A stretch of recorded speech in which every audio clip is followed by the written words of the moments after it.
Well, it was a big night in Norman on the OU campus at Turning Point USA for the big tour. The tour follows the death of Charlie Kirk, the founder of Turning Point. Charlie Kirk was assassinated, last month in Utah at a rally there for students. Governor Kevin Stitt was actually one of the featured speakers, and we invited him to come just talk a little bit about his message to students this morning. Governor, thanks for coming in. It was a big night in Norman at Lloyd Noble, and really, honestly, at first when I heard your name, I thought, oh, that's kind of interesting. I think that caught a lot of people maybe by surprise that you were one of the featured speakers. Have you talked with Turning Point before? Have you been on their tour? I have. I met Charlie in 2019 and spoke up in Tulsa when he came and did an event in Tulsa, much smaller back then, and really just admired his courage and what he talked about and how he engaged these young people to be bold. And we can disagree better in this country. And he brought this idea that let's have a conversation. And he often talked about when we stop talking and we start villainizing and we start saying the other side is so bad that they shouldn't even exist, then that is kind of the ultimate, and then you see violence take hold. And so he was all about a conversation, and I really enjoyed that, and it was an honor to talk to those kids last night. You were there with Savannah Chrisley and Russell Brand and Governor Kevin Stitt. I mean, what a combination, right? It was, man.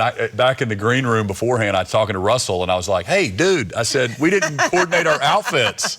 And he had leather pants, and he's an artist, and he's so cool, and had a little T-shirt on under his jacket. And I love that everyone can have a same message, though, even though their lifestyles might be different. Sure. You told students, look around the room for just a second. It's students that are committed to God, but you also challenged the students about, are your friendships drawing you as a person closer to the Lord? What was that message about? What were you really trying to empower these young people about? Yeah, well, first off, I was just trying to encourage them. I gave the story of Meshach, Shadrach, and Abednego and the three boys in the Bible that chose not to bow to the idol, and how I'm sure that they were looking at each other wondering if the others are going to do it when they were asked to do something they knew wasn't right or against their values. And I was encouraging them to find a tribe, to find a group of friends, to make sure that they're encouraging each other, that they're working towards something. And then I talked about dreaming big and told them my story and how I became governor, and how you're always going to have naysayers about the chances that you take in life, but just encouraging them to dream big and they can accomplish their goals. The American dream is alive here, and to not be silenced. And this idea of free speech is so foundational to our country that so many people, we don't want to be canceled out. We want to have an honest conversation. And you may not always agree with me, or I might not agree with you, but we can be friends, and we can talk about what are the best policies to move our country forward. And so I think that's Charlie's message. That was my message last night to the young people. You mentioned about your story as governor. You had a mentor when you were younger who challenged you to do something, and what you did was really kind of surprising. Can you share that with our viewers this morning? Yeah, I wrote down my lifetime goals, and you had a mentor that challenged you to do that, right? That's right. And I hadn't even graduated from college, and I was in Stillwater, Oklahoma at the student union. Still remember it. And I started writing my goals down, and it just kind of came out of my heart. I just thought, well, man, it'd be really neat. I said, I wrote down, become governor of Oklahoma. Wow, that's a lofty goal. It's a lofty goal, but then I was like, it's too big. There's no way. My parents weren't rich. I didn't know any politicians. And so I erased it, and I wrote, have dinner with the governor. And so, but my challenge to young people is, hey, when a dream is in your heart, or there's something that you're driving for, you can accomplish it. And don't let anybody tell you with that little voice that we all have that just says, you can't do it. Why do you think you should accomplish that? And I was challenging those young people as their whole life's in front of them. Dream big. You're only limited by your imagination. So you can accomplish great things in this country. And but you need to do it with the community and friends, and have people help you along the way, and find a mentor.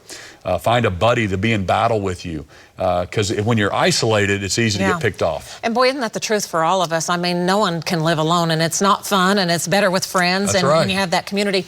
I thought too it was interesting about you challenged them, like, don't wait till you're 30 to come up and decide what you stand for.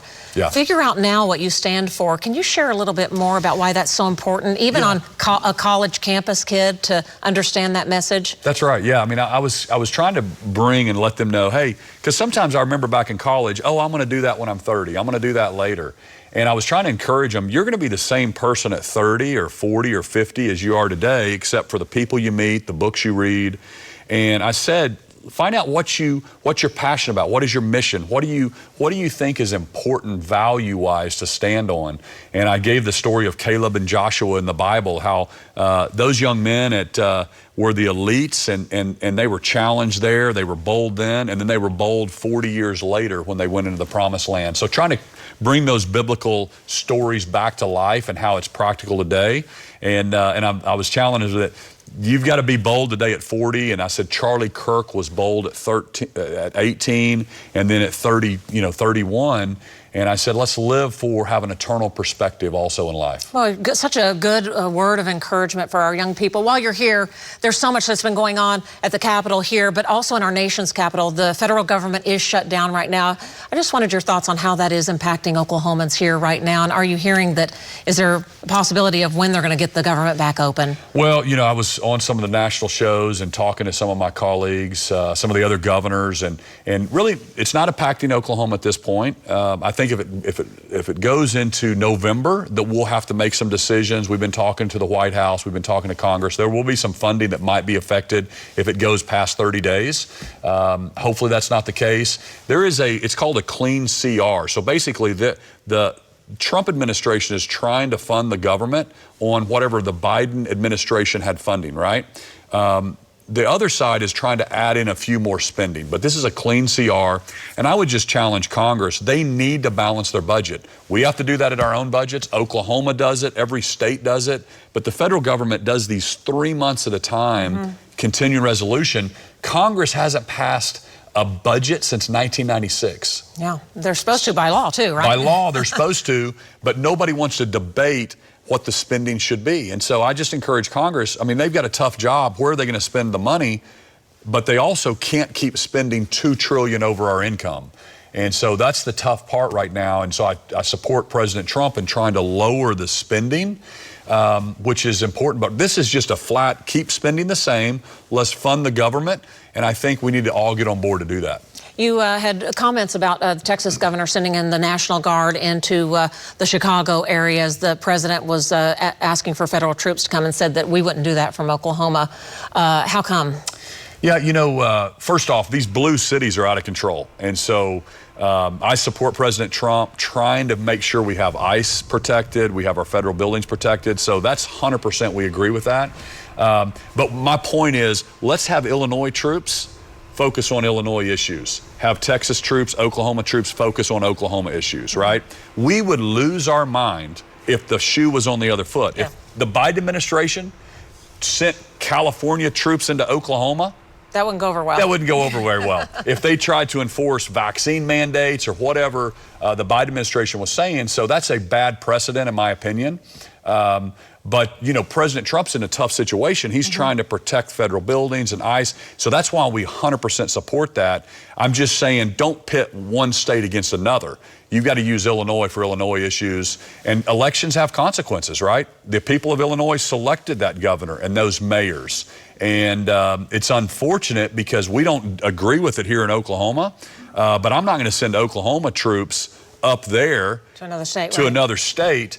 Now, the president can federalize our troops, and that's totally in his wheelhouse. That was my only caution is, hey, guys, let's make sure we're not setting a precedent that's going to be bad on the other side. Governor Kevin Stitt, thanks for coming in today. Always enjoy a conversation with you. Thanks, appreciate it very much. Thanks, Robin. Thank you. All right, Tevis, we'll send it over to you right now.